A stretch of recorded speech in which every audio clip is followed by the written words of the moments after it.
क्या द्वारकाबाई समझ गई हैं कि लाशों के ढेर के पीछे किसका दिमाग है, किसका हाथ है? नमस्कार, पुण्यश्लोक के लवाई शो में हम देख रहे हैं कि युवराज और देवी अहिल्या को लाशों का ढेर मिलता है। बहुत बड़ा हत्याकांड उनके सामने होता है।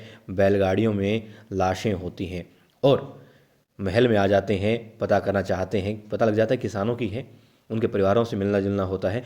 मगर जब मल्हार राव सुबेदार जी के सामने बात आती है, तब जो एक्सप्रेशन आए थे द्वारकाबाई साहिब के, कि जब युवराज ने कहा कि ये कोई घर का इंसान है, बाहर का नहीं है, तब तब उनके चेहरे पर, द्वारकाबाई साहिब के चेहरे पर जो भाव हैं वो देखिए, लगता है कि हाँ वो समझ गई हैं कि कहीं गुन्नू जी और धन्ना सरदार इसमें लिप्त ना हो।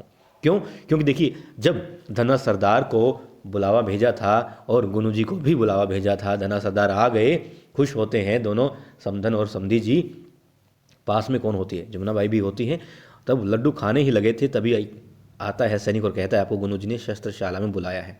वो लड्डू वापस रख करके चले जाते हैं और द्वारकाबाई साहिब कहती हैं गुन्नू जी को भी जो निमंत्रण भेजा था वो नहीं आए, तो वो कहते हैं कोई ज़रूरी काम होगा।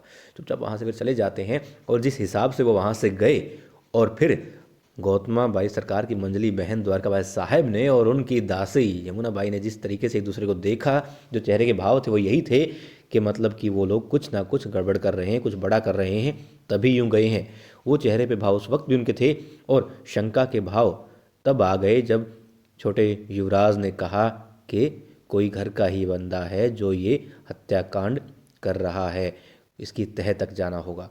तब वो समझ गई हैं, मतलब लग रहा है कि हाँ 90% वो श्योर हो गई हैं कि धन्ना सरदार और गुन्नू जी की ही करामात है। हालांकि अधिकतर यहाँ पर होता तो यही है कि चेहरे के भाव इंसान के कुछ होते हैं और मिलता कुछ है। मगर यदि द्वारकाबाई साहिब के साथ ऐसा नहीं है तो यकीनन यही बात होगी कि उनको एहसास हो चुका है कि इस बड़े हत्याकांड के पीछे उनके दामाद और समधी जी ही हैं।